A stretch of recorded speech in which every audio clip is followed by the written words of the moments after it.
Hello बच्चों, start करने जा रहे हैं विद्युत धारिता का लेक्चर नंबर 7। और इस लेक्चर में सबसे इम्पोर्टेंट चीज़ हम पढ़ेंगे और उस टॉपिक का नाम है संधारित्र के मध्य परावैद्युत भरने पर धारिता पर क्या फर्क पड़ता है। सबसे पहले तो ये समझो कि भाई साहब ये परावैद्युत होता क्या है। परावैद्युत क्या होता है। सबसे पहले परावैद्युत, जब हमको परावैद्युत समझ आ जाएगा तो बाकी टॉपिक अपने आप ही क्लियर होता चला जाएगा। देखो, जब हेडिंग ही नहीं पता तो हम बाकी पढ़ क्या रहे हैं। तो परावैद्युत के बारे में पता होना चाहिए। परावैद्युत एक विशेष प्रकार के कुचालक होते हैं। क्या होते हैं? परावैद्युत कुचालक। लेकिन विशेष प्रकार का मतलब एक शर्त है, जब इन्हें विद्युत क्षेत्र में रखते हैं तो ये तेजी से ध्रुवित होते हैं। ये तेजी से कैसे होते हैं? ध्रुवित। ध्रुवण मैंने समझा दिया है। मतलब ये है कि अगर एक पॉजिटिव प्लेट है, एक नेगेटिव प्लेट है, तो इसके बीच में विद्युत क्षेत्र उत्पन्न हो जाएगा। अगर मैं इनके बीच में किसी परावैद्युत को रख दूं तो इसकी इस साइड पर नेगेटिव चार्ज आ जाएगा, इस साइड पर पॉजिटिव चार्ज आ जाएगा और खूब सारी मात्रा में पॉजिटिव नेगेटिव चार्ज आ जाएगा। तो और अगर ये पदार्थ चालक है तो हम इसको परावैद्युत नहीं कहेंगे। और यदि ये पदार्थ कुचालक है, चालक पे तो इंडक्शन होगा ही होगा, प्रेरण की वजह से ध्रुवित होगा ही होगा। लेकिन कुचालक पदार्थ सभी ध्रुवित नहीं होते हैं, ध्यान रखना। कुछ पदार्थ आसानी से ध्रुवित हो जाते हैं, उन्हें कहते हैं क्या? परावैद्युत। क्या कहते हैं उन्हें? परावैद्युत। तो परावैद्युत का अगर एग्जाम्पल की हम बात करें तो मोम जो होता है बहुत अच्छा परावैद्युत होता है। कांच भी हो जाता है और भी कई सारी चीजें हैं जो परावैद्युत आसानी से हो जाती हैं। हम इन चीजों की बात नहीं करेंगे, सिलेबस से आउट ऑफ है। क्या है, क्या क्यों है, ये चीजें बाद की हैं। ठीक है, मेन हमारा डिस्कशन ये है कि परावैद्युत भर दें, कोई भी परावैद्युत भले ही हम भर दें, उस परावैद्युत को भरने से धारिता पर क्या फर्क पड़ता है, ये हम पढ़ेंगे। अच्छा, जो पदार्थ होते हैं वो दो तरीके के हो सकते हैं। एक तो सुचालक और दूसरे हो सकते हैं कुचालक। एक सुचालक, दूसरे कुचालक। अच्छा, सुचालक जो हैं वो हमेशा ध्रुवित होंगे। सुचालक हमेशा ध्रुवित होंगे, लेकिन कुचालक की दो कंडीशंस हैं। वो ध्रुवित हो भी सकता है और वो ध्रुवित नहीं हो सकता। तो जो ध्रुवित होते हैं उन्हीं को बोलते हैं परावैद्युत। जो ध्रुवित होते हैं उन्हीं को क्या बोलते हैं? परावैद्युत। इनको सिर्फ कुचालक ही बोलेंगे। कुचालक तो ये भी है, लेकिन ये ध्रुवित होने वाला कुचालक है। मतलब अगर इसको विद्युत क्षेत्र में रखा जाए तो इस पर विपरीत आवेश आ जाता है प्रेरण की वजह से, और ऐसे पदार्थों को ही क्या बोला जाता है? परावैद्युत। अब ध्यान देना, प्रत्येक पदार्थ या कुचालक की बात कर लो, प्रत्येक कुचालक परावैद्युत हो सकता है क्या? नहीं हो सकता। लेकिन प्रत्येक परावैद्युत कुचालक होता है क्या? तो बिल्कुल होता है। अब सुनो, दोबारा सुनो इस बात को। प्रत्येक कुचालक परावैद्युत हो ऐसा कतई आवश्यक नहीं है। तो ये जो है रिलेशन गलत है कि प्रत्येक कुचालक परावैद्युत होगा ऐसा बिल्कुल जरूरी नहीं है, क्योंकि वो परावैद्युत हो भी सकता है, वो ध्रुवित हो भी सकता है और नहीं भी हो सकता। लेकिन जो ध्रुवित होता है, यानी कि जो परावैद्युत होता है, फिक्स है, वो क्या होगा? कुचालक। तो ये वाला रिलेशन सही है और ये वाला गलत है। प्रत्येक कुचालक हमेशा परावैद्युत नहीं होता, लेकिन प्रत्येक परावैद्युत हमेशा क्या होता है? कुचालक। क्योंकि कुचालक तभी होगा, वो परावैद्युत तभी होगा जब वो कुचालक होगा। समझ में आ गई बात? अब इससे क्या फर्क पड़ता है अगर इसको हम संधारित्र की प्लेटों के बीच में डाल दें? समझना क्या फर्क पड़ता है। इसके दो फायदे हैं। दो फायदे क्या है? अभी लिखना कुछ नहीं है, केवल समझा रहा हूं। दो फायदे ये हैं। पहला, एक ऐसे संधारित्र की दो प्लेटें हैं, इस पर पॉजिटिव चार्ज है और इस वाले पे कौन सा चार्ज है? Negative charge. ठीक है, इसके बीच में कुछ नहीं रखा हुआ और ये पतली पतली प्लेट होती हैं। तो पॉजिटिव प्लेट और नेगेटिव प्लेट एक दूसरे की तरफ आकर्षित होंगी। इन पर फोर्स, इस पर फोर्स इधर लगेगा और इस पर फोर्स इधर लगेगा। ऐसे इनके बीच में आकर्षण होगा। आकर्षण होने की वजह से क्या ये प्लेट ऐसे नहीं हो जाएंगी? सोच के देखो भाई, आकर्षण की वजह से आकर्षित होकर प्लेटें खराब हो जाएंगी। ये तो समांतर प्लेट संधारित्र में तो एक दूसरे के समांतर होनी चाहिए, तो ये समांतर प्लेट संधारित्र रहेगा ही नहीं। ठीक है, केवल संधारित्र रहेगा, लेकिन समांतर प्लेट संधारित्र इसको नहीं कह पाएंगे। अब इसका दूसरा फायदा ये है, इसको अगर इसके बीच में कुछ ऐसा सॉलिड मटेरियल लगा दें। हाँ, एक चीज और बताना भूल गया कि परावैद्युत हमेशा ठोस लिया जाता है। कैसा परावैद्युत लिया जाए? ठोस। ले तो लिक्विड भी सकते हैं, लेकिन लिक्विड से इतना फायदा नहीं होगा। क्यों नहीं होगा देख लेना अभी।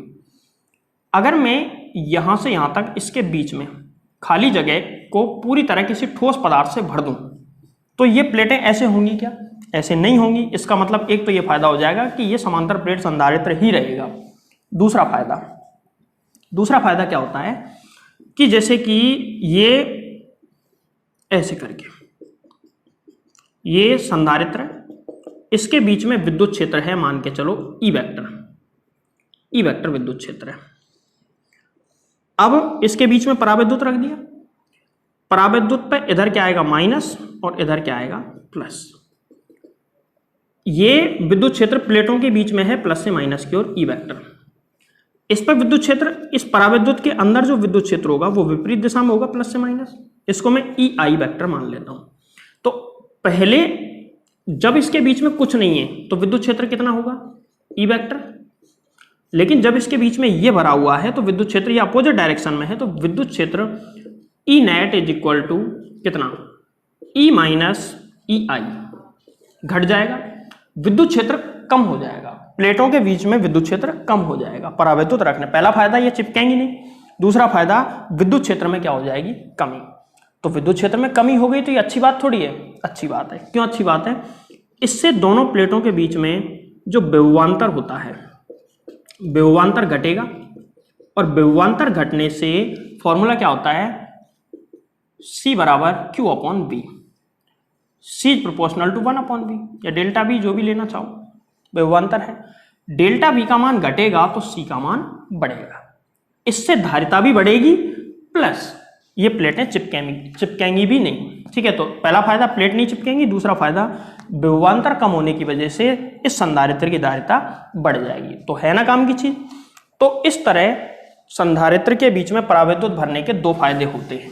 पहला फायदा कि प्लेटें चिपकती नहीं है। दूसरा फायदा संधारित्र की धारिता बढ़ जाती है। संधारित्र किस लिए बनाया था? धारिता बढ़ाने के लिए तो बनाया था, और उसमें भी कुछ ऐसा करने से धारिता बढ़ रही है परावैद्युत बनने से, तो अच्छी बात है। चलो, इसमें अब अलग अलग तरीके से हम संधारित्र में भर सकते हैं। अच्छा, एक चीज और, कोई भी परावैद्युत है, अभी आगे जब इसका काम पड़ेगा तो तुम कंफ्यूज रहोगे। परावैद्युत का परावैद्युतांक जो होता है, परावैद्युतांक तो चालक कुचालक सबका होता है, लेकिन परावैद्युत का परावैद्युतांक एप्सिलॉन आर होता है। परावैद्युतांक मतलब निरपेक्ष विद्युतशीलता एप्सिलॉन आर। एप्सिलॉन आर को हम के लिख सकते हैं। एप्सिलॉन आर को हम क्या लिख सकते हैं? के। एप्सिलॉन आर को के लिख सकते हैं, लेकिन याद रखें यहाँ पर K is not equal to 1/4 pi epsilon naught. ये 1/4 पाई एप्सिलॉन नॉट यानी कि जिसकी वैल्यू 9 × 10⁹ होती है, उसकी बात नहीं कर रहा है। नहीं, ये बात कर रहा है परावैद्युतांक को एप्सिलॉन आर की जगह हम के से भी लिख सकते हैं। मैं दोनों से बता दूंगा तुमको। ठीक है, तो देखो, अब अलग अलग तरीके से भरने पर धारिता भी अलग अलग आएगी। सबसे पहला, अब लिखना है, जब संधारित्र में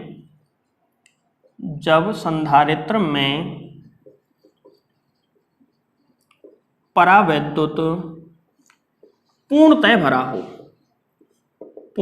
भरा हो, मतलब पूरी तरह फुलफिल है, तो फिर संधारित्र की धारिता पर क्या फर्क पड़ेगा। अच्छा, एक टॉपिक इससे पहले मैं समझा चुका हूं, समांतर प्लेट संधारित्र की धारिता। वो स्टार्टिंग की वीडियोज में देख लेना, शुरू की 2-3 वीडियोज में से कोई सी है। ये माइनस, इसको हम बैटरी से जोड़ेंगे तो इसकी धारिता कितनी प्राप्त हुई थी? प्लेटों का क्षेत्रफल A है और प्लेटों के बीच की दूरी D है।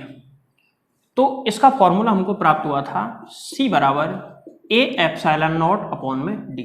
इस समांतर प्लेट संधारित्र की धारिता का फॉर्मूला होता है C बराबर A एप्सिलॉन नॉट अपॉन में D। अब की बार क्या किया हमने?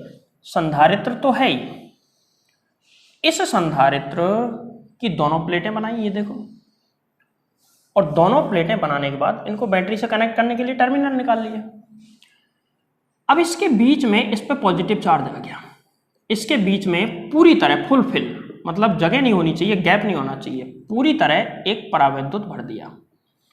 यहाँ पे हमने परावैद्युत भर दिया पूरी तरह, और ऐसे इसको मार्क कर देंगे। मार्क करने से ये होगा, पता चल जाएगा कि बीच में कुछ भरा हुआ है, खाली स्पेस नहीं है।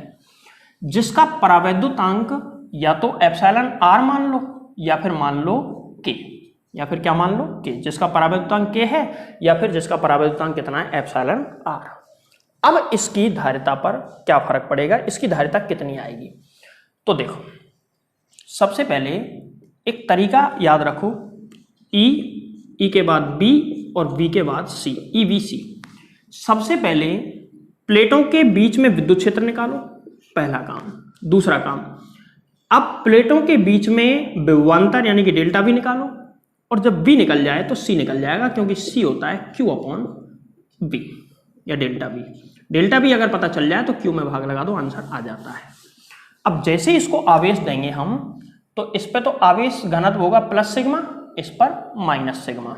इसका क्षेत्रफल ए, इसका भी क्षेत्रफल ए, सेम क्षेत्रफल की प्लेटें होती हैं और इनके बीच का डिस्टेंस है डी। ठीक है, यहां तक कोई दिक्कत नहीं। वही है समांतर प्लेट संधारित्र, सेम टू सेम जो मैंने पहले करा चुका हूं। चलो आगे बढ़ते हैं। अब हमें निकालनी है इसकी धारिता। तो धारिता निकालने का तरीका मैं बता चुका हूं, पहले ई निकालो, फिर वी निकलेगा और फिर क्या निकलेगा, सी। चलो, प्लेटों के मध्य विद्युत क्षेत्र, प्लेटों के मध्य विद्युत क्षेत्र निकालो। विद्युत क्षेत्र ई बराबर, प्लेटों के मध्य विद्युत क्षेत्र ई बराबर कितना, यहां पे देखो प्लेटों के मध्य विद्युत क्षेत्र निकालना है। अगर प्लेटों के दो प्लेटें हैं, दो प्लेट पहले इसमें भी बताया था, एक प्लेट की वजह से विद्युत क्षेत्र इधर E1, दूसरी की वजह से E2, तो कितना आएगा, E बराबर E1 प्लस E2। ठीक है, और E बराबर sigma upon 2 epsilon not plus sigma upon 2 epsilon not, दोनों जोड़ के क्या हो जाएगा, E बराबर सिग्मा अपॉन में एप्सिलॉन नॉट। कब, जब प्लेटों के बीच में क्या हो, निर्वात। जब प्लेटों के बीच में क्या हो, निर्वात। लेकिन यहाँ पे निर्वात है क्या, नहीं, यहाँ पे तो परावैद्युत भरा हुआ है, मतलब कोई ना कोई है तो माध्यम ही, वो माध्यम है। तो माध्यम के लिए क्या होगा, E बराबर सिग्मा अपॉन में एप्सिलॉन आर, सिग्मा बराबर एप्सिलॉन अपॉन में, सॉरी एप्सिलॉन, केवल सिग्मा अपॉन एप्सिलॉन, और एप्सिलॉन की जगह मैं लिख सकता हूं सिग्मा अपॉन में epsilon naught into epsilon R. E बराबर सिग्मा अपॉन में एप्सिलॉन नॉट, एप्सिलॉन आर की जगह मैं क्या लिख सकता हूं, के, तो के एप्सिलॉन नॉट भी मैं यहां पर लिख सकता हूं। तो ये चीज समझ में आ गई होगी। चलो लिखते हैं, विद्युत क्षेत्र ई बराबर, ये इतना कैसे आया, अगर ये देखना है तो ये वाली वीडियो जाके देखें, उसमें समझ में आ जाएगा। स्टार्टिंग की वीडियो कोई सी देखो, कितना आ जाएगा, सिग्मा अपॉन में एप्सिलॉन। एप्सिलॉन क्या है, एप्सिलॉन है जो माध्यम बीच में भरा हुआ है, उस माध्यम की विद्युतशीलता। मैं यहां पे क्या लिख दूंगा, ई बराबर सिग्मा अपॉन में epsilon naught into epsilon R. ठीक है, एप्सिलॉन आर, चूंकि एप्सिलॉन आर बराबर, पेपर में अगर तुमको के दिया है तो के से हल करो, एप्सिलॉन आर दिया तो यही रहने दो। तो ई बराबर कितना आ जाएगा, सिग्मा अपॉन में के एप्सिलॉन नॉट, एप्सिलॉन आर की जगह मैंने के लिख दिया। समीकरण नंबर डाल दो इसको, इक्वेशन नंबर 1। प्लेटों के बीच में विद्युत क्षेत्र हम निकाल चुके हैं, कब, जब इसके बीच में माध्यम भरा हुआ है। अब दूसरा निकालते हैं, प्लेटों के मध्य विभवांतर, प्लेटों के मध्य विभवांतर, पोटेंशियल डिफरेंस बिटवीन प्लेट्स। अब दोनों प्लेटों के बीच में विभवांतर निकालो सेकंड स्टेप में। ई से वी पे आ गए, वी से सी निकल जाएगा। तो विभवांतर निकालने के लिए डेल्टा वी बराबर होता है ई इंटू डी, ये फॉर्मूला बताया मैंने उसमें। तो डेल्टा वी बराबर ई का मान कितना, ई का मान है सिग्मा अपॉन में के एप्सिलॉन नॉट इंटू डी। कुल मिलाकर बात ये है कि कितना मान निकल के आया डेल्टा वी, डेल्टा वी बराबर आ गया सिग्मा डी अपॉन में के एप्सिलॉन नॉट। ये विभवांतर निकल के आ गया। अब लास्ट स्टेप मैंने बताया था, ई निकाल लो, ई के बाद में डेल्टा वी निकाल लो, फिर क्या निकालना, सी। अब सी का सूत्र लगा दो, चूंकि सी बराबर ऐसे लिख दो, धारिता की परिभाषा से, धारिता की परिभाषा से, और धारिता की परिभाषा से क्या आ जाएगा भैया, सी बराबर क्यू अपॉन में डेल्टा बी। डेल्टा बी का मान लिख दो, सी बराबर क्यू अपॉन में सिग्मा डी अपॉन में के एप्सिलॉन नॉट। ठीक है, अब यहां पे एक चीज गौर करो कि सिग्मा और क्यू ये है आवेश घनत्व और ये है आवेश, तो इन दोनों को सेम टर्म में लेके आओ। चूंकि हम जानते हैं क्यू बराबर होता है सिग्मा इंटू ए। क्यू बराबर क्या होता है? सिग्मा इंटू ए, या फिर ऐसे लिख लो सिग्मा बराबर होता है क्यू अपॉन ए, इसका पक्षांतरण करके एक ही बात है। ये वैल्यू भी लिख दो यहाँ पे, तो सी बराबर क्या आ जाएगा? सिग्मा इंटू ए अपॉन में सिग्मा डी अपॉन में के एप्सिलॉन नॉट। यहाँ सिग्मा से सिग्मा कैंसिल आउट, सी बराबर क्या आ गया? ये ऊपर पहुंच जाएगा के ए एप्सिलॉन नॉट अपॉन में डी। कितना आ गया? के ए एप्सिलॉन नॉट अपॉन में डी। इतना फाइनल इसका आंसर निकल के आया। अब इस संधारित्र की धारिता इतनी होगी, कितनी होगी? सी बराबर के ए एप्सिलॉन नॉट अपॉन में डी। अब इस धारिता को थोड़ा सा एक्सप्लेन करने की कोशिश करते हैं। देखो, इसमें नोट करके लिख देना, नोट करके हम ये लिख सकते हैं, नोट, जब प्लेटों के मध्य निर्वात है, जब प्लेटों के मध्य निर्वात हो तो धारिता को मैं C मान लेता हूं। तो C बराबर फॉर्मूला क्या होता है? ए एप्सिलॉन नॉट अपॉन में डी। और जब प्लेटों के मध्य के परावैद्युतांक का माध्यम है, जब प्लेटों के बीच में के परावैद्युतांक का माध्यम है, तो उस स्थिति में इसकी जो धारिता है ना, उसकी धारिता को मैं मान लेता हूं Cm, M फॉर मीडियम, माध्यम। तो Cm बराबर कितनी निकल के आई माध्यम में? के ए एप्सिलॉन नॉट अपॉन में डी। अब देखो, ये और ये इसमें भाग लगा दो, Cm अपॉन में C बराबर क्या आ जाएगा? के ए एप्सिलॉन नॉट अपॉन में डी के बटे ए एप्सिलॉन नॉट अपॉन में डी। ए एप्सिलॉन नॉट से एप्सिलॉन नॉट और डी से डी कट गया, क्या आया? के बराबर Cm अपॉन में C। अतः जो परावैद्युत है ना, परावैद्युतांक का मान माध्यम में धारिता और निर्वात में धारिता का अनुपात होता है। ये चीज गोलीय संधारित्र में भी मैंने बताई थी, यहां पे भी इस चीज को हम बता रहे हैं। तो यहां तक बात समझ में आई। पहली कंडीशन हमने सॉल्व कर ली कि जब संधारित्र के बीच में पूरी तरह परावैद्युत भरा हो तो धारिता पर क्या फर्क पड़ता है। इसको एक बार नोट करें, फिर आगे चलते हैं। कंडीशन नंबर 2 कर लिया नोट? वीडियो को रोक लो, आराम से पूरा नोट करो। चलो सेकंड केस पे चलते हैं। अब सेकंड केस क्या है? सेकंड केस थोड़ा सा अलग कर देते हैं, हम कुछ ना कुछ कलाकारी करते रहेंगे बीच बीच में। देखो, सेकंड केस थोड़ा सा अलग कर दिया। जब प्लेटों के मध्य, जब संधारित्र में, ऐसे करो, जब संधारित्र में आंशिक, पूरी तरह नहीं, आंशिक, थोड़े हिस्से में आंशिक परावैद्युत भरा हो, जब संधारित्र की प्लेटों के मध्य आंशिक परावैद्युत भरा हो, पूरी तरह नहीं भरा हो, आंशिक रूप से भरा हो, तो फिर कैसे सॉल्व करेंगे?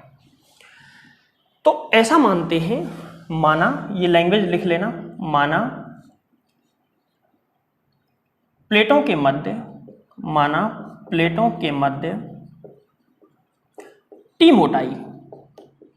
टी मोटाई का परावैद्युत है, जिसका परावैद्युतांक K है, जिसका परावैद्युतांक कितना है? K। और यहां पे जो T का मान है वो स्मॉल होना चाहिए D से। इसका मतलब भाई प्लेटें ऐसे होती हैं, प्लेटों के बीच का गैप कितना? D। अब हम इसके बीच में कुछ चौड़ाई का रख रहे हैं, T मोटाई का, तो T का मान D से बड़ा थोड़ी हो सकता है, नहीं हो सकता, और है तो वो गलत है। ठीक है, इस लैंग्वेज को लिख लेना, माना प्लेटों के मध्य T मोटाई एवं के परावैद्युतांक का परावैद्युत बढ़ते हैं। भरने के बाद में हम डायग्राम बनाएंगे। इसका डायग्राम कुछ इस प्रकार, जैसे अब तक बनाते हैं, बाकी सेम डायग्राम बना दिया। अब डायग्राम बनाने के बाद इसको कैसे सॉल्व करोगे? देखो, इसकी टोटल मोटाई है D, टोटल मोटाई को मैं यहाँ लिख देता हूँ, इसकी जो टोटल चौड़ाई है वो है D। इसके बीच में परावैद्युत भरना है ये। अब इसको तुम, इसका परावैद्युतांक कितना है के, इसका परावैद्युतांक है के और एप्सिलॉन आर एक ही बात होती है, वापस रिपीट कर रहा हूं, इसमें कोई अंतर नहीं है। इसकी टोटल मोटाई कितनी है टी। अब देखो प्लेटों के बीच में इस पे पॉजिटिव चार्ज, इस पे कौन सा चार्ज, नेगेटिव चार्ज। इसका क्षेत्रफल ए, इसका भी ए, इस पे आवेश घनत्व प्लस सिग्मा, इस पे आवेश घनत्व माइनस सिग्मा। अगर मैं कहूं कि प्लेट के बीच में कितने माध्यम है, तो दो माध्यम है। एक तो है निर्वात, एक तो क्या है निर्वात, और दूसरा क्या है परावैद्युत। दूसरा क्या है परावैद्युत, जिसका परावैद्युतांक कितना है एप्सिलॉन आर या फिर के, और इसका परावैद्युतांक एप्सिलॉन नॉट। ठीक है, निर्वात के लिए तो एप्सिलॉन नॉट ही होता है, इसके लिए के है। अब सुनो, इसकी निर्वात परावैद्युत की मोटाई कितनी है टी, परावैद्युत की मोटाई कितनी है टी। निर्वात या फिर हम इसकी जगह वायु भी मान सकते हैं। ठीक, वायु की मोटाई कितनी है, तो वो होगी डी माइनस टी। क्लियर है भाई, टी मोटाई में परावैद्युत है तो वायु कितनी में है डी माइनस टी। अच्छा, इस डायग्राम को तुम ऐसे भी तो बना सकते थे, यहां पे साहब मैंने रख दिया टी मोटाई का परावैद्युत। टी मोटाई है, ये नेगेटिव चार्ज वाली प्लेट है, इधर वाली पॉजिटिव प्लेट है, कोई दिक्कत नहीं, ऐसे बना लो, ऐसे बनाओ, ऐसे बनाओ, कहीं भी शिफ्ट करके रख सकते हो, वो तुम्हारे ऊपर डिपेंड करेगा, आंसर सेम आएगा, उससे आंसर पर कोई फर्क नहीं पड़ेगा। तो ये चीज समझ में आ गई। निर्वात की मोटाई या वायु की मोटाई डी माइनस टी और परावैद्युत की मोटाई कितनी है टी। देखो सबसे पहले वही ईबीसी, ई निकालो, प्लेटों के बीच में विद्युत क्षेत्र, और फिर निकालेंगे वी और फिर निकालेंगे सी। तो पहले निकालते हैं प्लेटों के मध्य विद्युत क्षेत्र, और प्लेटों के मध्य विद्युत क्षेत्र को मैं ई मान लेता हूं। अब यहां पर जो विद्युत क्षेत्र है वो दो विद्युत क्षेत्र हैं। ई बराबर, एक तो है ई किसमें, वायु या निर्वात जो भी मानो, वायु में, प्लस दूसरा विद्युत क्षेत्र है किसमें, परावैद्युत में। एक तो वायु में और दूसरा किसमें है परावैद्युत में। तो ई बराबर, सबसे पहले वायु में विद्युत क्षेत्र कितना होता है दो प्लेटों के बीच में, सिग्मा अपॉन एप्सिलॉन नॉट, और निर्वात में तो ये होता है, या वायु में ये होता है, और माध्यम में अभी पिछले वाले में पढ़ा था सिग्मा अपॉन के एप्सिलॉन नॉट। तो इसमें तो कितना आ जाएगा sigma upon epsilon not, plus इसमें सिग्मा अपॉन में के एप्सिलॉन नॉट। ये बात समझ में आ गई, दोनों में अलग अलग निकाल लिया। इसको इक्वेशन नंबर 1 डाल दो, मत डालो खैर। अब निकालते हैं प्लेटों के मध्य विभवांतर। प्लेटों के मध्य विभवांतर निकालो, पोटेंशियल डिफरेंस निकालो। विभवांतर को किससे व्यक्त करेंगे, डेल्टा वी से। प्लेटों के बीच में विभवांतर यानी कि डेल्टा वी, इसकी वैल्यू निकालो। तो इसकी वैल्यू जब हम निकालेंगे तो क्या आएगी इसकी वैल्यू, देखो डेल्टा वी बराबर होता है ई इंटू डी। तो वायु के लिए तो क्या आएगा, डेल्टा वी फॉर वायु, वायु के लिए कितना, चलो मैं यहां पे बता रहा हूं, देखो टोटल डेल्टा वी जो होगा वो होगा डेल्टा वी फॉर वायु, या निर्वात मानो तो निर्वात, प्लस डेल्टा वी फॉर परावैद्युत। ठीक, तो डेल्टा वी फॉर्मूला होता है, चूंकि डेल्टा वी बराबर होता है ई इंटू डी, डी मतलब मोटाई, जिसकी जितनी मोटाई है उसका गुणा करेंगे। तो डेल्टा वी बराबर डेल्टा वी वायु, वायु में विद्युत क्षेत्र कितना है sigma upon epsilon not, sigma upon में एप्सिलॉन नॉट, गुणा वायु की मोटाई कितनी है डी माइनस टी, वायु की मोटाई कितनी है डी माइनस टी, तो मोटाई गुणा कर दिया, प्लस परावैद्युत में डेल्टा वी बराबर वायु में तो कितना सिग्मा अपॉन में एप्सिलॉन नॉट इंटू मोटाई कितनी डी माइनस टी, प्लस अब निकालेंगे परावैद्युत में कितना सिग्मा अपॉन में के एप्सिलॉन नॉट इंटू मोटाई कितनी है इसकी, परावैद्युत की मोटाई केवल टी है। तो डेल्टा वी बराबर कितना आ गया finally, sigma upon epsilon not अगर मैं कॉमन ले लूं क्या बचा, D minus T plus T by के, ये बचा। ठीक है, अब विभवांतर निकाल गया। अब सीधा धारिता की परिभाषा से, धारिता की परिभाषा लगा दो, धारिता की परिभाषा से, अब धारिता की परिभाषा क्या कहती है, C बराबर होता है Q अपॉन डेल्टा वी। तो C बराबर Q का मान सिग्मा इंटू ए, अब बताऊंगा नहीं बार बार, लिख देना, चूंकि Q बराबर होता है सिग्मा इंटू ए, अपॉन में इसका मान कितना, सिग्मा अपॉन में epsilon not D minus T plus T by के। सिग्मा से सिग्मा कट गया, एप्सिलॉन नॉट ऊपर पहुंच जाएगा, तो क्या C बराबर ए एप्सिलॉन नॉट अपॉन में D minus T plus T by के। ये इसका आंसर आ गया। इतना आंशिक परावैद्युत भरने पर जो संधारित्र है उसकी धारिता हो जाएगी ए एप्सिलॉन नॉट अपॉन में D minus T plus T upon में के। ये इसका आंसर आएगा। अब इसमें सुनो, मान के चलो, यहां पे देखो, मान के चलो एक बहुत बढ़िया चीज बताता हूं तुमको कि जो परावैद्युत भरा है ना, परावैद्युत भरा है, जैसे कि कांच परावैद्युत भर दिया।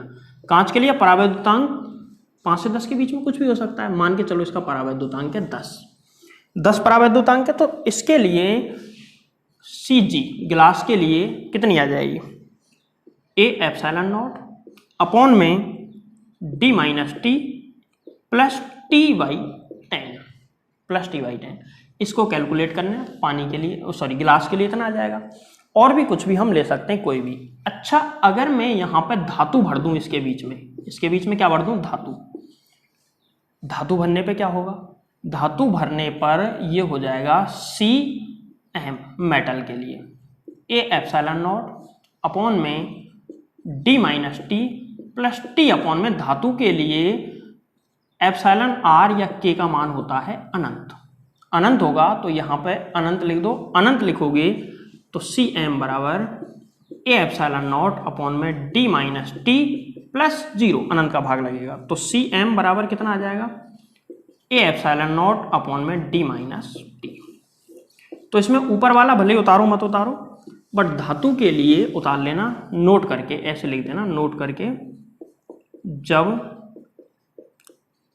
परावैद्युत के स्थान पर धातु रख दें, जब परावैद्युत के स्थान पर धातु रख दें तो धातु के लिए एप्सिलॉन आर अनंत, और ये सॉल्व करके इतना आंसर आएगा। ठीक है, तो ये एक चीज थी बीच में जो मैंने बता दी। अब जो समझदार बच्चा होगा उसके दिमाग में क्वेश्चन जरूर आएगा, पहले इसको नोट करो फिर बताता हूं। एक बहुत बढ़िया सा क्वेश्चन है जो कि उसके दिमाग में जरूर आएगा। क्या नोट, वीडियो को रोक लो, आराम से नोट करो, ठीक है। चलो, कि सर आपने इसमें बताया कि धातु भर दी तो इतनी हो जाएगी, हम क्या चाहते हैं कि धारिता ज्यादा से ज्यादा होनी चाहिए। धारिता कैसी होनी चाहिए, ज्यादा से ज्यादा।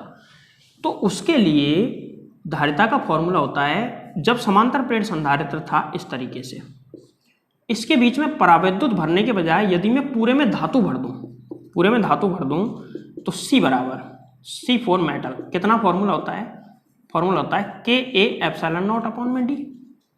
तो Cm बराबर कितना आ जाएगा, के का मान अनंत रखेंगे, अनंत into A epsilon naught upon में डी, तो Cm बराबर अनंत। ये तो इतनी हो गई धारिता कि हमको इससे ज्यादा की जरूरत ही नहीं पड़ेगी। फिर इसमें ये अनंत कैसे हो सकती है, एक्चुअल में ये अनंत क्यों हुई उसका रीजन समझो। हो जाएगी, ऐसी बात नहीं है, अनंत हो जाएगी। अनंत क्यों हुई उसका रीजन समझो। एक्चुअल में जो संधारित्र होता है, एक्चुअल संधारित्र, उसकी मैं बात कर रहा हूं। देखो उस पर क्या होता है, हम इधर वाली को पॉजिटिव चार्ज देते हैं तो इस पर प्लस आ जाता है, ठीक है, इस पर प्लस आ जाएगा, इस वाली साइड में प्लस आ गया। अब इस पर इंडक्शन की वजह से इधर क्या आता है, माइनस, और इधर क्या आता है, प्लस। इधर वाले प्लस को गायब करने के लिए हम इसको अर्थ करते हैं। एक्चुअल संधारित्र तो यही तो होता है, माइनस वाला उसमें अंदर चला जाता है। इसको तो पॉजिटिव चार्ज देंगे तो इस पर तो पूरे पे ही पॉजिटिव चार्ज आएगा, क्योंकि हमने दिया है इधर से पॉजिटिव चार्ज, इसको हम दे रहे हैं। बगल वाली प्लेट पर इधर नेगेटिव आएगा और इधर पॉजिटिव आएगा, इसको अर्थ करने से इधर वाला बाहर वाला पॉजिटिव चार्ज अर्थ हो जाता है। अगर इसके बीच में पूरी तरह मेटल भर दें ऐसे, तो बताओ ये पूरा प्लेट सहित कंप्लीट एक धातु का टुकड़ा हो गया। इधर से तुम आवेश देते जाओगे, वो पूरा का पूरा आवेश यहां से जाके कहां जाता जाएगा, अर्थ में। और अर्थ को कितना आवेश दे सकते हैं, कितना भी दे लो, अर्थ को तो कितना भी आवेश दे लो, अनंत आवेश दिया जा सकता है। तो इसीलिए इसके बीच में पूरी तरह परावैद्युत के स्थान पर धातु भर दी जाए तो काम खराब हो जाएगा, संधारित्र नहीं रहेगा, इसकी धारिता अनंत हो जाएगी, मतलब ये अर्थ से कनेक्ट हो जाएगा। अर्थ को ही आवेश देना है तो फिर इसकी क्या जरूरत है, संधारित्र की जरूरत क्या, वो डायरेक्ट ही दे दो, ठीक है। इसीलिए इसमें कभी भी धातु नहीं भर सकते हैं हम। हाँ, आंशिक वाले में भर सकते हैं, लेकिन उससे कोई विशेष फर्क पड़ता नहीं। अब हम चलते हैं नेक्स्ट। जब आंशिक भरा हो, अब तीसरी कंडीशन इसमें लेते हैं हम। देखो तीसरी कंडीशन, और तीसरी कंडीशन कुछ ऐसी है,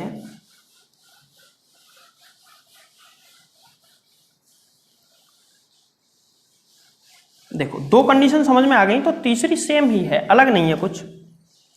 कंडीशन नंबर 3, जब संधारित्र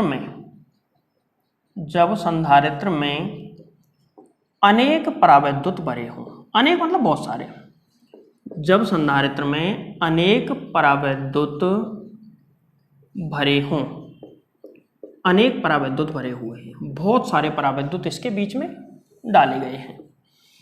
तो पहले मान लो, ऐसा मान लेते हैं कि माना संधारित्र की प्लेटों के बीच में K1, K2, K3 dash dash dash Kn परावैद्युतांक के परावैद्युत भरे हैं, जिनकी मोटाई T1, T2, T3 plus dash dash dash Tn तक है। इस तरीके से परावैद्युतांक तो है K1, K2, K3, Kn, n है पता नहीं कितने हो सकते हैं, इनकी मोटाई कितनी है, T1 plus T2 plus T3 plus Tn, ठीक है। अब देखो हम क्या करेंगे, डायग्राम बनाएंगे। सबसे पहले ये डायग्राम बना दिया, बड़ा बना देता हूं क्योंकि n परावैद्युत भरने हैं, ठीक है। इसमें बहुत सारे परावैद्युत हमको भरने हैं, ये डॉटेड लाइन से इसको मिला रहा हूं जिससे कि आसानी से भर पाए। यहाँ पे यहाँ तक एक परावैद्युत, यहाँ तक दूसरा, यहाँ पे तीसरा, ऐसी पता नहीं कितने, मुझे नहीं पता, लास्ट तक nवा लास्ट में, पर ये पता है इसकी मोटाई T1, इसकी मोटाई T2, इसकी मोटाई T3 और लास्ट वाली कितनी है, Tn, और इसकी पूरी जो चौड़ाई है वो कितनी होती है, D, सही है। इसका परावैद्युतांक K1, इसका K2, इसका K3 और इसका परावैद्युतांक कितना, Kn, लास्ट वाले का परावैद्युतांक कितना है, Kn। अब देखो यहां पर इन सब की मोटाइयां दे दी, परावैद्युतांक दे दिए, अगर तुम चाहो तो मार्क कर सकते हो, छायांकित इसको कर सकते हो, ऐसे एक परावैद्युत अलग से इस पे ऐसे कर दो, ये दूसरा हो जाएगा, दूसरे के बाद में ये तीसरा हो जाएगा, और तीसरे के बाद में ये लास्ट में ये ऐसे है, ठीक है। ऐसे करके n परावैद्युत इसमें भर दिए। देखो ध्यान से, सेम वही मेथड है। सबसे पहले प्लेटों के मध्य विद्युत क्षेत्र निकालो, प्लेटों के मध्य विद्युत क्षेत्र, प्लेटों के मध्य विद्युत क्षेत्र, और प्लेटों के मध्य विद्युत क्षेत्र निकालेंगे तो E बराबर बहुत सारे विद्युत क्षेत्र होंगे, E1 plus E2 plus dash dash dash plus En। E बराबर E1 के लिए, E1 किसके लिए, जिसका परावैद्युतांक K1 है, इसमें विद्युत क्षेत्र सिग्मा अपॉन में K1 एप्सिलॉन नॉट, दूसरे वाले में सिग्मा अपॉन में K2 epsilon not plus dash dash dash plus sigma n वाले के लिए, En के लिए K अपॉन सिग्मा अपॉन में Kn एप्सिलॉन नॉट। अब दूसरा, प्लेटों के मध्य विभवांतर, प्लेटों के मध्य विभवांतर निकालते हैं, तो विभवांतर निकालने का फॉर्मूला डेल्टा V बराबर delta V1 plus delta V2 plus delta dash plus delta Vn, सबके लिए निकाल लो। तो डेल्टा V बराबर कितना आ जाएगा, पहले वाले के लिए विद्युत क्षेत्र में चौड़ाई गुणा कर दो, विद्युत क्षेत्र कितना, सिग्मा अपॉन में K1 एप्सिलॉन नॉट, चौड़ाई कितनी, T1, तो सिग्मा इंटू T1 प्लस दूसरे वाले के लिए सिग्मा इंटू T2 अपॉन में K2 एप्सिलॉन नॉट, लास्ट वाले के लिए सिग्मा इंटू Tn अपॉन में Kn एप्सिलॉन नॉट, सही है।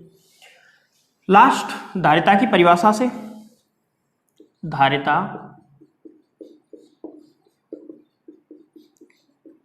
की परिभाषा से। अब धारिता की डेफिनेशन लगा दो इसमें, तो C बराबर क्या, Q by V, Q by delta V. अब C बराबर Q कितना, सिग्मा इंटू ए लिख देना, चूंकि Q is equal to sigma into A upon में डेल्टा वी का मान ये रहा। क्या इसमें से कॉमन क्या आ रहा है, सिग्मा अपॉन में एप्सिलॉन नॉट तो कॉमन ले सकते हैं हम, सिग्मा अपॉन एप्सिलॉन नॉट सब में है। इसमें से क्या बचा, T1 अपॉन में K1 पहले वाले में से, दूसरे वाले में से T2 upon K2 plus T2 upon में K2 plus dash dash dash plus Tn upon में Kn, इस तरीके से। ठीक है, सिग्मा से सिग्मा कट गया, एप्सिलॉन नॉट ऊपर, तो C बराबर ए एप्सिलॉन नॉट अपॉन में T1 upon K1 plus T2 upon में K2 plus dash dash dash plus Tn upon में Kn। इस तरीके से इस संधारित्र की धारिता ऐसे निकल के आएगी। अब इसमें कुछ केस पढ़ लेते हैं, अगर कोई केस पढ़ना चाहो तो पढ़ सकते हैं। देखो, अगर मैं ऐसा मान लूं, अगर मैं नोट करके हम चाहें तो लिख सकते हैं, नोट करके यदि K1 बराबर है K2 के बराबर है K3, ये सब बराबर है, डेड डैश बराबर Kn बराबर K, ऐसा मैंने माना, ऐसा हमने मान लिया कि ये सभी K हैं, तो ऐसी स्थिति में क्या होगा, C बराबर ए एप्सिलॉन नॉट अपॉन में, देखो यहाँ से K कॉमन आ जाएगा, 1/K कॉमन ले लो, क्या बचा T1 plus T2 plus dash dash dash plus Tn, ये बचा, K ऊपर पहुंच जाएगा, तो C बराबर K ए एप्सिलॉन नॉट अपॉन में T1 plus T2 plus dash dash dash plus Tn। C बराबर क्या आ जाए, अच्छा यहाँ पे चूंकि T1 plus T2 plus dash dash Tn तक मैं सबको जोड़ूं तो गौर से देखो D आएगा क्या, T1 plus T2 plus T3 सबको मैं जोड़ दूं तो पूरा D है, D लिख दो, क्या आ जाएगा C बराबर K ए एप्सिलॉन नॉट अपॉन में D। ये वही फॉर्मूला है जो फर्स्ट वाला हमने किया था परावैद्युत भरने पर। भाई सभी अगर एक जैसे हो जाएं तो ऐसे मान लो कि पूरा एक ही परावैद्युत भरा हुआ है, कंप्लीट फुलफिल है, तो फिर ये आंसर आएगा ही। ठीक है, इसको नोट करें, आगे बढ़ते हैं फिर इसमें।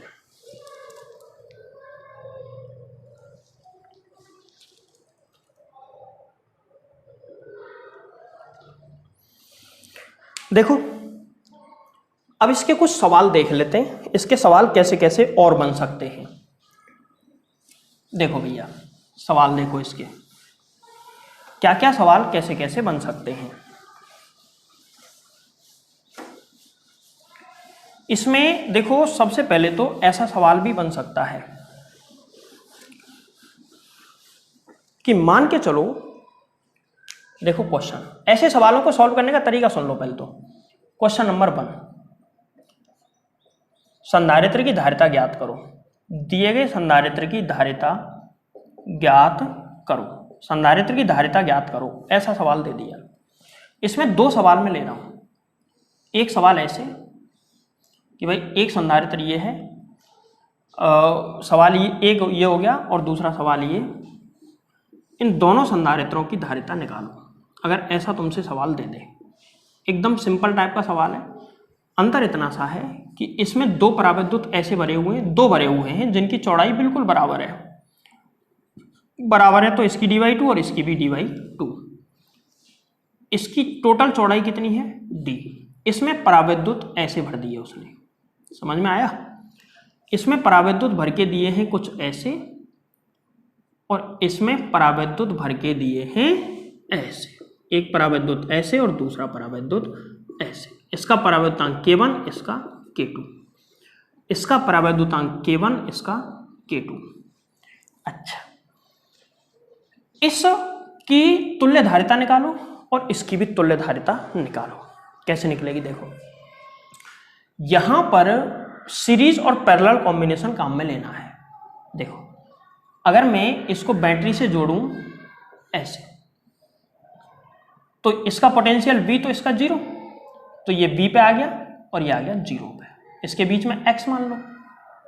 तो एक संधारित्र तो V और X के बीच में ये वाला, और दूसरा संधारित्र X और 0 के बीच में ये वाला, तो ये दोनों श्रेणी में हो गए, ऐसे हो गए। देखो, एक संधारित्र ये रहा और दूसरा ये रहा।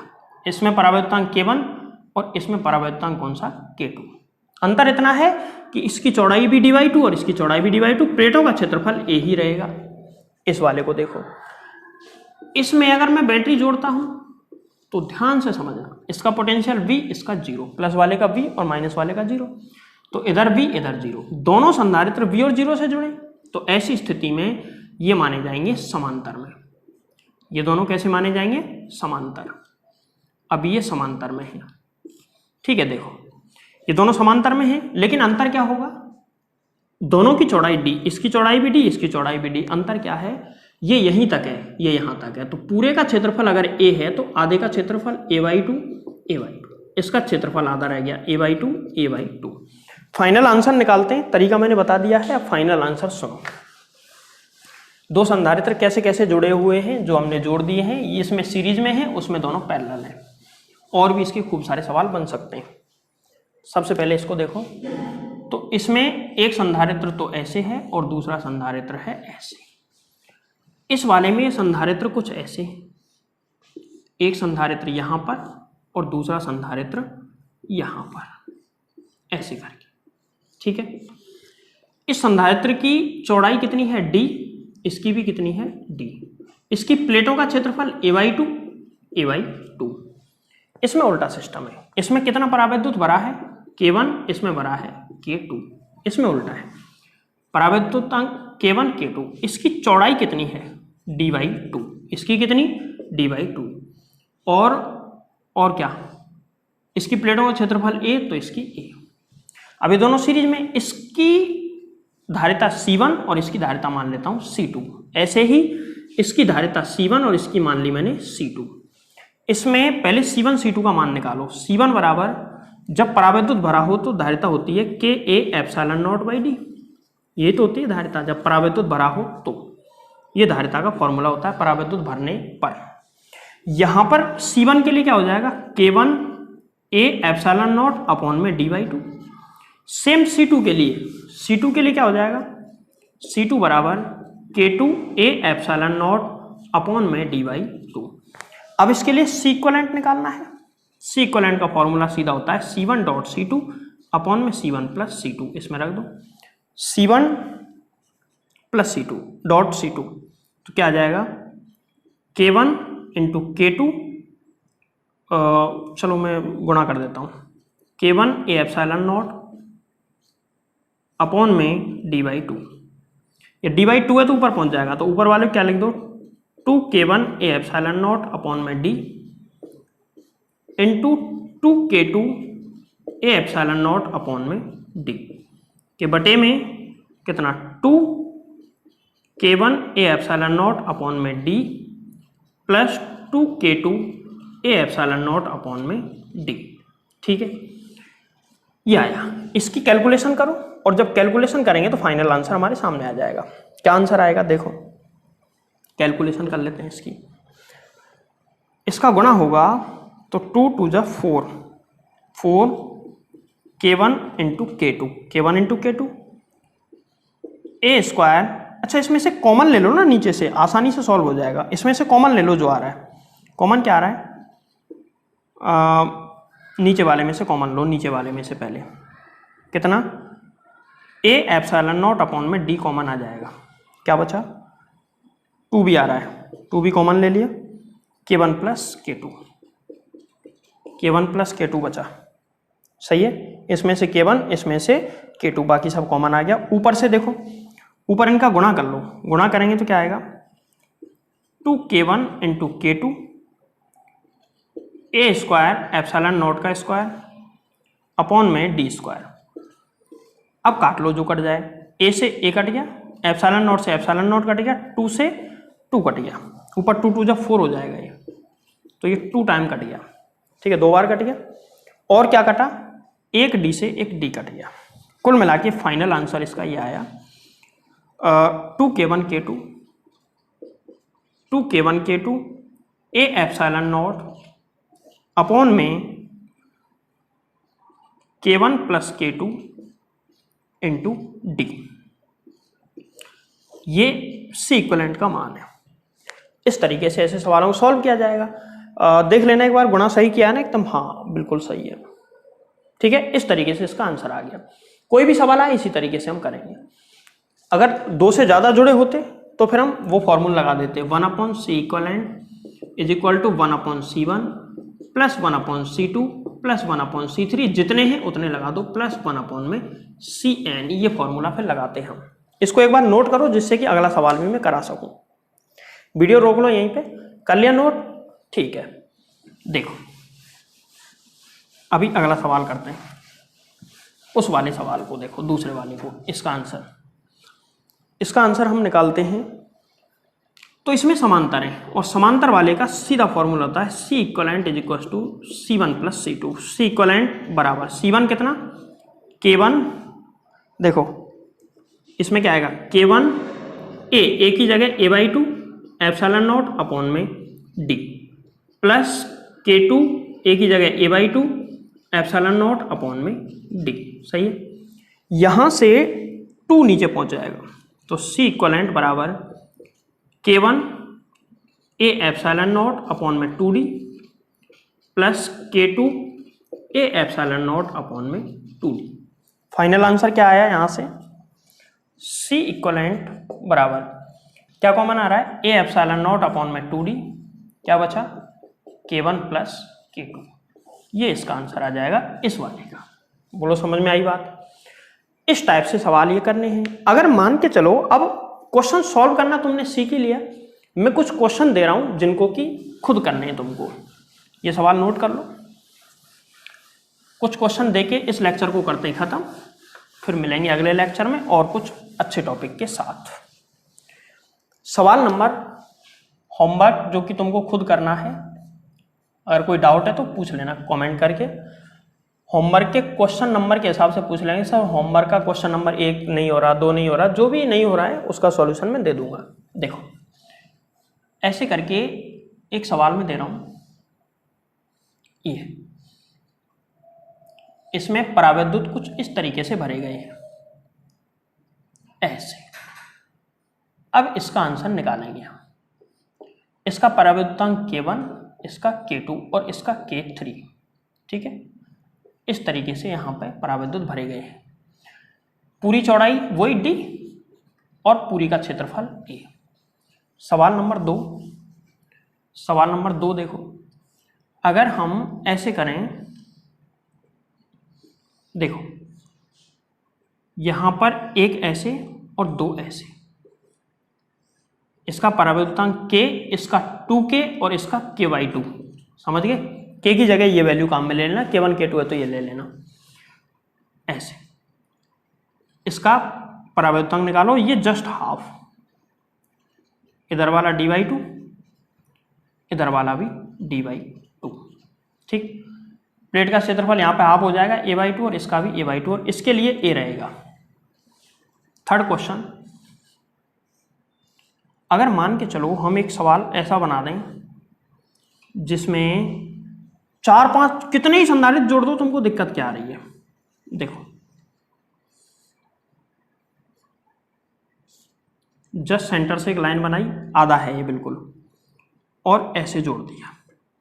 इसमें K, इसमें K1, इसमें 2K1, इसमें K2, इसमें 2K2, या फिर इसमें 2K2 और इसमें K2, ऐसे करो। ठीक है, ये सवाल। अब ये सवाल कैसे होगा? देखो इसमें ये दोनों तो सीरीज में है और ये इसके समांतर में, ये सवाल ऐसे होगा। देखो ऊपर वाले दोनों सीरीज में है ऐसे, और नीचे वाला इनके समांतर में, ऐसे हो जाएगा। चौड़ाई कितनी लोगे? इसमें क्षेत्रफल A/2 लेंगे, इस वाले के लिए क्षेत्रफल, इन दोनों के लिए K1 K2, इसमें कौन भरा हुआ है K1, इसमें कौन भरा हुआ है K2, इसमें कौन है K3। इसके लिए क्षेत्रफल कितना लेंगे A/2, इसके लिए भी A/2 और इसके लिए भी A/2, तीनों के लिए क्षेत्रफल A/2 रहेगा, A/2 A/2 A/2। इसकी चौड़ाई, नीचे वाले की चौड़ाई कितनी D, ऊपर वाले की चौड़ाई आधा है तो D/2 D/2, आधी आधी ले लेंगे, पूरी D है तो D/2 बाकी इसको सॉल्व कर लेना, C1 C2 C3 मान के जो भी इक्विवेलेंट आए। इसका देखो, इसमें चौड़ाई तो सबकी बराबर है D/2 बट इसके लिए क्षेत्रफल A और इसके लिए a/2, इसके लिए भी a/2। कैसे होंगे? ऐसे एक श्रेणी में, फिर पीछे दो समांतर में। इस तरीके से ये सवाल होगा, थोड़ा सा अलग है। ये इसके श्रेणी में ये है, दोनों ये समांतर में है। अगले वाले की बात करें, अगले वाले में ऐसे होगा, देखो दो समांतर में ऐसे, और इनके श्रेणी में फिर दो आपस में समांतर में। ऐसे करके ये क्वेश्चन हो जाएगा। तो बोलो क्लियर है? जिसमें इसमें क्या भरा हुआ है? K1, नीचे वाले में 2K2, इसमें 2K1, इसमें K2। इनको सॉल्व करना। और भी कई सवाल इस पे तुम बना सकते हो। जो क्वेश्चन, कोई भी क्वेश्चन, देखो जैसे एक क्वेश्चन मैं तुमको और देता हूं, क्वेश्चन नंबर 4। जैसे मान के चलो, अभी इसको एक बार नोट कर लो, ये सवाल यहां पर देता हूं, क्वेश्चन नंबर 4। क्वेश्चन नंबर 4 देखो, ऐसे कोई क्वेश्चन आ गया, मान के चलो कि भाई इस संधारित्र की तुल्य धारिता निकालो। ऐसे दे दिया, देखो लंबाई चौड़ाई अपने हिसाब से वो कुछ भी दे सकता है। इसकी चौड़ाई है d/4, इसकी भी चौड़ाई d/4, तो इसकी कितनी हो जाएगी? d/2, टोटल d हो जाएगा, देख लो ऐड करके। इसमें परावैद्युतांक भर दे K1 और इसमें 2 कर दे बीच में से, इसमें भर दे K2, इसमें K3, इसमें K4। अब ये क्वेश्चन बन गया। तो इसके लिए क्षेत्रफल a आएगा, पहले वाले के लिए a आएगा, इसके लिए a/2, इसके लिए a/2, इसके लिए a। चौड़ाई इन सब की दे ही रखी है, बीच वाले दोनों की चौड़ाई d/2 है, इनकी d/4 है। ठीक है, ऐसा कोई भी क्वेश्चन किसी भी तरह का बना के तुमको दे सकता है और तुमको उसको सॉल्व करना आना चाहिए। तो आज के लेक्चर में पढ़ेंगे इतना ही। मिलते हैं कल नए वीडियो लेक्चर के साथ, जिसमें इस चैप्टर में मुश्किल से अब 2 से 3 वीडियो लेक्चर बचे हैं, जिसमें से एक सबसे इंपॉर्टेंट लेक्चर ये वाला था जो मैंने आज कंप्लीट करा दिया है।